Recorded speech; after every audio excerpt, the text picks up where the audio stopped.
கறவை பசு இறக்குமதி தொடர்பில் முன்னெடுக்கப்படும் விசாரணை தொடர்பிலும் இன்றைய சபை அமர்வில் பிரஸ்தாபிக்கப்பட்டது.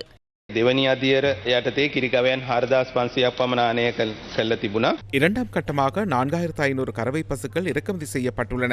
ஆஸ்திரேலியாவின் வேலாட் ரூரல் எக்ஸ்போர்ட் நிறுவனம் இதனை செய்தது. மூன்றாம் கட்டமாக 20,000 கறவை பசுக்களை இறக்குமதி செய்வதற்கு 2014ஆம் ஆண்டு முதல் நடவடிக்கை எடுக்கப்பட்டுள்ளது.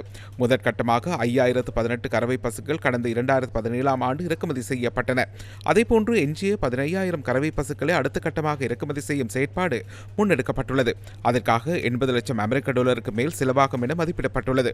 அந்த தொகையில் 20% முற்பணம் அந்த நிறுவனத்திற்கு ஒரே சந்தர்ப்பத்தில் செலுத்தப்பட்டுள்ளது. $110 லட்சம் ரூபாவில் எடுத்துக்கொண்டால் $1,74,496 லட்சம். எவ்வித பாதுகாப்பும் இன்றியே இந்த செயற்பாடு முன்னெடுக்கப்பட்டுள்ளது. அதன் முழுமையான செயற்பாடும் அதன் பின்னர் தோல்வியடைந்துள்ளது. $21,103 லட்சம் செலவிடப்பட்டுள்ளது. එනිසා මුළු නිෂ්කාර්ය වියදම රුපියල් වලින් ගත්තොත් රුපියල් ලක්ෂ 21,103